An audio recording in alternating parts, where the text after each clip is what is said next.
Here there was a government wanting to bring back the ethos of the Bihari people. It was primarily to invoke self-pride within the people. And that was the main vision that the Chief Minister laid out.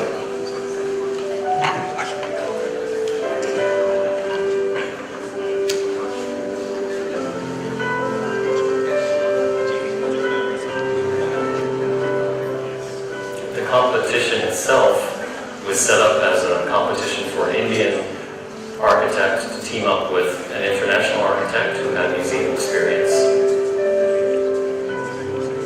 We were given a very complicated program as part of the competition, and the site was quite generous. The surroundings of the site are not particularly large scale. There's also a lot of small independent buildings. So when we consider those conditions together, Mr. Maki thought that the best approach would be, rather than making a singular massive building, would be to divide the building into discrete parts, so that each part could respond specifically to its needs, to its program, create a sense of serenity, and create a series of spaces in the building that made it feel like an oasis from the chaos that was surrounding it.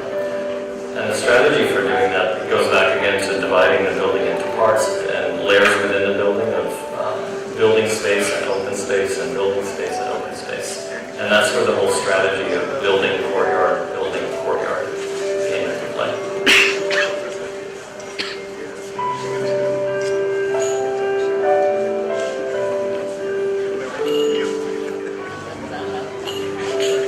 We use the kind of brown palette to unify the whole campus.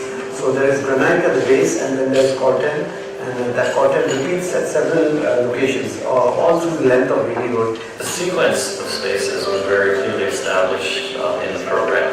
And there's an introductory gallery called the pre-show gallery. The exhibition spaces were dictated to be complete black box. There's a secondary pathway called the cloisters, which offers a sense of relief.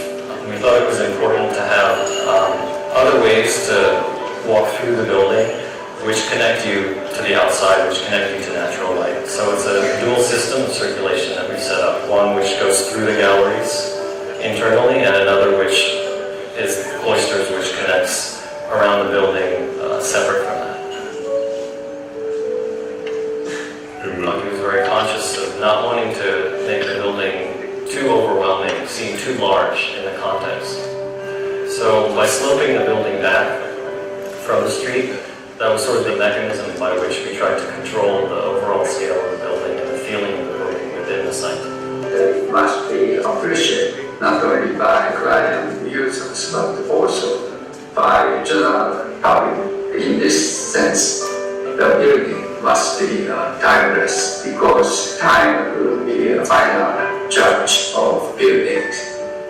You know, depending on the time of day you're here, it's changing in the different seasons. It's changing depending on what's going on in the courtyard.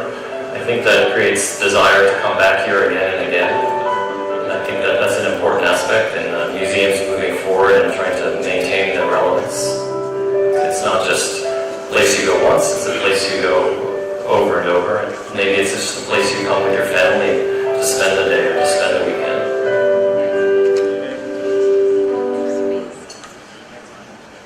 So that's a view of the museum as it's in Patna city. That's the Ganges River in the background of the city. It occupies 15 acres of the site, with the length of the building itself is 300 meters, with the site being half a kilometer long.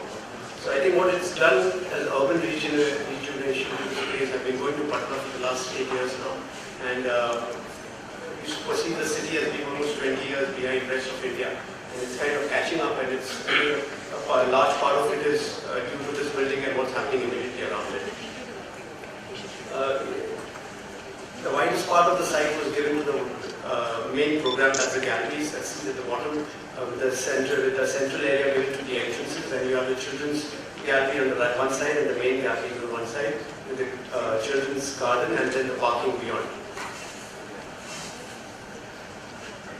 So the zoning, the main galleries are the brown color, the common center, the common spaces are the pink zones along with the circulation spaces, and the blue is the services spine that kind of anchors and connects all of them from the rear. In the section below, you will see that it's primarily a ground plus one-story structure. It's primarily ground, only the galleries are going up to the first floor. And then there's a small section in the middle, which is the administration, which goes around 4 levels. That's a circulation diagram with the red is showing the front of house spaces and the public movement, along with the blue lines which show the back of house connecting everything around the museum. Speed of construction was important. We worked with the idea of collective form and giving independent character to each building was possible due to this idea. You see also the use of precast and cast in situ, so a lot of the building was made on site as the plinths were coming up. The main front floor spaces are broken into these 5 broad categories. The entrance space, the entrance is kept away from the main 2 junctions to primarily not affect the city traffic too much. So from an urban design perspective, that was very critical. It's also these ideas of collective form that are there. You can see that it's a collection of building as against being one unique building.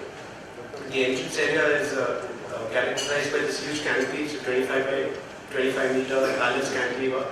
And then in the section below, you can see the modulation of the space as you enter from the left, from the canopy to the entrance, which has an Opolis of light with a water body on the axis. These are the 2 large main public spaces on either side of the entrance, the cafe and the multi-purpose hall. And then this is the lobby, the main lobby leading to the children's gallery. But there's a drum which is around 35 meters and it's columnless with 600 meter thick concrete walls and a suspended concrete roof with a elliptical cutout in the center. And that's a view from the garden looking back towards the Children's Museum. And then the pre-show and the orientation theatre, which is the beginning of the exhibition experience, the museum experience. What's unique in this project is I think the use of courtyards. 7 courtyards, each courtyard is of varying scales, varying dimensions, varying shapes, and having varying materials along with varying different sound levels due to the way they are enclosed space. That's the exhibition courtyard, which is completely white from the inside. This building is more or less dark from the outside with granite and content. And it's a statement from me, it's not a question. The form provision is excellent, with no naive, I must admit. The skin texture which you have adopted also makes it very unique. And I personally like what in this building is the form perception, the perception about form is with the help of the light. The way the light penetrates in the building, in fact, it's giving life to the building. That's my observation. So I have no questions to ask about this particular building. Good morning. The presentation was very helpful because it's a very complex building and it's very nice to see it with photos more explicit patterns. I have a question. I understood all the talk about. Maybe just explain the entrance. If you just beside the entrance, please. From the outside, from the street.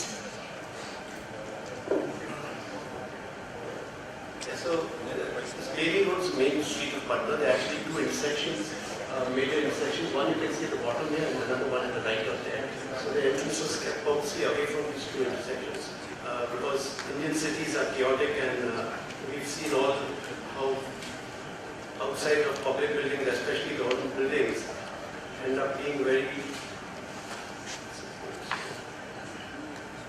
they can be very chaotic. So there are these vendors, things will come up. So I think to keep the least impact on the city was very important.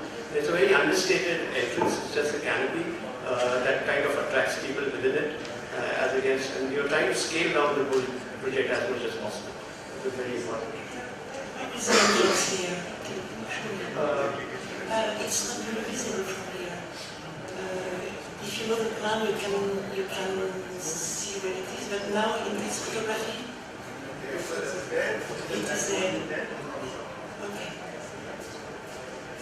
Where the crowd is. It's a nice site.